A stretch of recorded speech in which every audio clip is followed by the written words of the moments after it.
Fala pessoal, beleza? Tô gravando mais um vídeo aqui bem no calor do momento, né? Porque tá surgindo uma polêmica recentemente, surgiu alguns dias atrás, sobre uma série que a Netflix está fazendo sobre a Cleópatra, né? Teve até um ministro egípcio, né? Um antigo ex-ministro egípcio, parece, que processou a Netflix, né? E tá tentando impedir a Netflix de passar essa série quando estrear, porque a série nem estreou ainda, por causa da sua falsificação histórica, né? E qual falsificação que seria essa, né? Que ele diz, né? Porque a Cleópatra nessa série é uma mulher negra, né? Inclusive parece que essa série faz parte de uma série de rainhas da África, rainhas africanas, que busca recuperar, assim, figuras femininas fortes na antiguidade, na história africana. Só que, assim, né, historicamente tem duas coisas aí, tem dois fatos que não casam muito bem e que geram aí, estão no núcleo, pelo menos no núcleo, assim, historicamente, né? Porque claro que essa polêmica tem infinitas camadas, mas vou me concentrar aqui na parte histórica, e são dois fatos que são o seguinte: o primeiro fato é que o Egito está, de fato, localizado no continente africano, né? Isso é um fato inconteste, né? É um fato muitas vezes esquecido, porque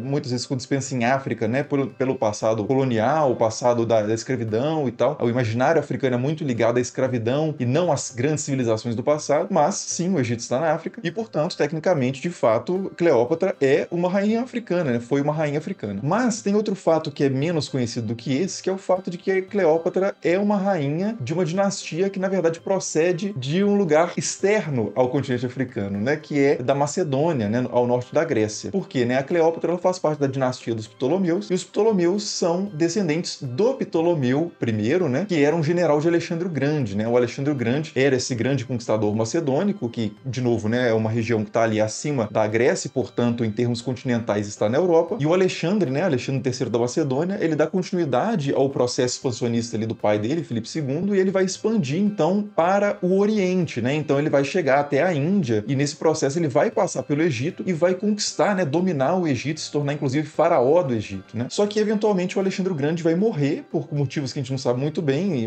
vai morrer ainda novo, ali na casa dos 30 anos, e o seu grande império vai se fragmentar, né? E vai se dividir principalmente entre 4 dos seus principais generais, e um desses generais é o Ptolomeu, né, que vai ficar com a região ali onde é o Egito. E a Cleópatra procede então dessa longa dinastia dos Ptolomeus, mais ou menos uns 300 anos depois do primeiro Ptolomeu, a Cleópatra VII, né, que é a Cleópatra famosa, vai governar ali o Egito. E é aí que a coisa então fica mais complicada, né, porque apesar da Cleópatra ser uma rainha africana, se a gente quiser pensar em termos assim da sua fisionomia, da cor da sua pele, por exemplo, dos seus traços físicos, da sua etnia, da sua raça, né, como queira dizer, provavelmente estava mais próxima ali dos povos da Macedônia, dos gregos, era mais parecida, né, fisicamente com esse povo. E eu digo provavelmente porque a Cleópatra não era ela mesma macedônica, né? Ela não nasceu na Macedônia, ela nasceu no Egito, né? E a mãe e o pai nasceram no Egito, etc e tal. Então, a família dela, apesar de ser dessa origem macedônica, já estava quase, como eu disse, 300 anos ali. Então, assim, em termos de casamentos, apesar dos casamentos entre os Ptolomeus serem principalmente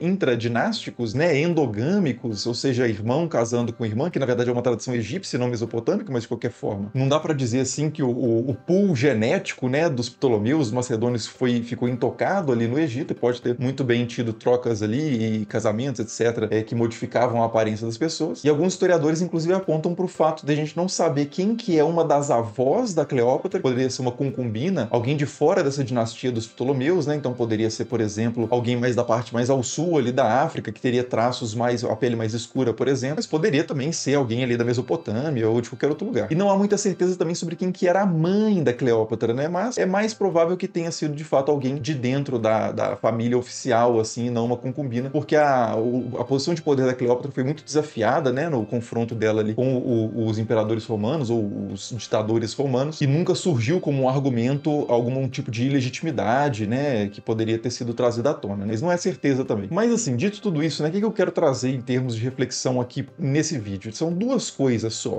De novo, né, eu não quero entrar nessa polêmica no geral dela, porque ela tem infinitas dimensões e, enfim, eu quero falar de duas coisas só, históricas, só contribuir assim muito minusculamente, pontualmente para o debate, não quero resolver ele aqui de forma alguma. E essas duas coisas são o seguinte, né? O primeiro é isso, né, que a Cleópatra é ao mesmo tempo uma rainha africana e é uma rainha, em certo sentido, grega, pelo menos culturalmente, né? A Cleópatra foi educada por um tutor dentro da cultura grega, etc. Tem esse passado macedônico, mas ao mesmo tempo era chamada de egípcia por alguns gregos, por exemplo, como Estrabo, né, o Estrabão. Tem outro historiador também chamado Lúcius Floros, que também chama Cleópatra, se refere a Cleópatra como a egípcia, né? Então, assim, essas questões de identidade, assim, naquela região são muito mais complexas do que dizer se ela é é europeia ou africana, por exemplo, né? O Egito, muito antes dos tempos de Cleópatra, já era, assim, um lugar de encontros culturais muito intenso, né? Entre os faraós mesmo, como eu disse, a gente tem figuras como Alexandre o Grande, que era um macedônio. A gente tem também os núbios, né, que governaram o Egito durante um período também, e são de uma região em que as pessoas fisicamente têm a pele mais negra, etc e tal. E é uma região em que, ao mesmo tempo, você tem escrita em hieróglifos e cultos de Ísis e Osíris, e você tem, ao mesmo tempo, culto de deuses do panteão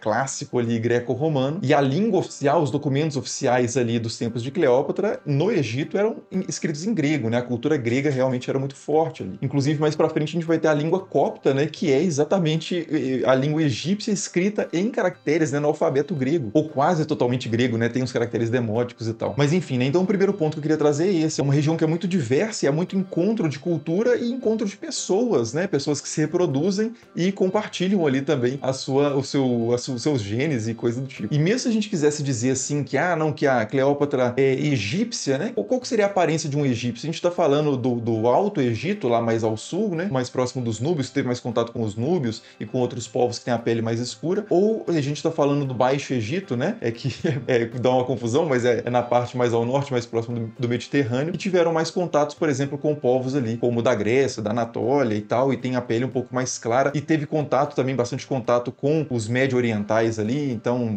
tem características que hoje a gente poderia associar mais ao pessoal ali do Iraque e tal. Enfim, né? Então a própria compleição, assim, física de um egípcio já era bastante diversa, né? Então mesmo se a gente conseguisse provar, assim, que a Cleópatra é X% macedônica e X% egípcia, né? O que isso significaria em termos de aparência?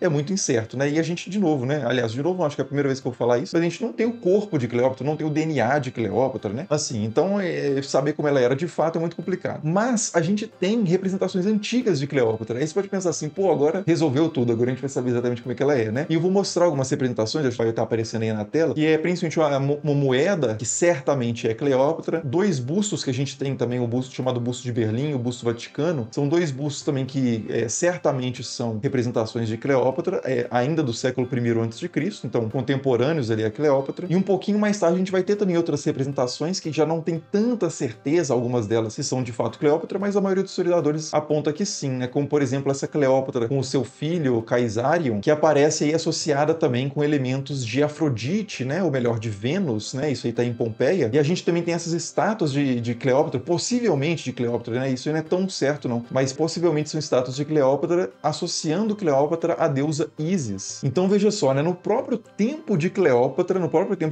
a gente encontra variações da sua representação. Às vezes Cleópatra aparece com, por exemplo, o diadema ali característico que remete à cultura mais grega, macedônica, e às vezes Cleópatra aparece ali com uma personificação de uma deusa do panteão ali clássico, antigo egípcio. E às vezes ela é associada a deusas do panteão greco-romano, né? Assim como o pai dela, um dos Ptolomeus, que era chamado de o Novo Dioniso. E isso não acontece só na iconografia, né? Só nas representações visuais e magéticas de Cleópatra, mas nos documentos também, né? Tem textos que Cleópatra é apresentada de forma mais egípcia, tem textos que ela é apresentada de forma mais grega, né? E às vezes isso é até conveniente, dependendo de para quem que é o documento, quem escreve, enfim. Então imagina, né? Se no próprio tempo de Cleópatra era difícil, assim, de estabelecer com certeza a sua identidade, né? Quanto mais se a gente tentar aplicar rótulos raciais, por exemplo, de tempos, assim, pós-coloniais, e mais ainda de teorias racialistas ali do século XIX, né? De classificação em caucasianos, em negroides, mongoloides e tal. Então, enfim, né? Dada essa variedade, assim, cultural do Antigo Egito, onde Cleópatra viveu e reinou, e dada essa variedade de representações no próprio tempo dela, né? Acho que isso deveria fazer a gente pensar um pouco mais sobre a aplicabilidade dessas ideias de branco e negro, né? De Cleópatra ser uma mulher branca, como Elizabeth Taylor, lá do filme antigo,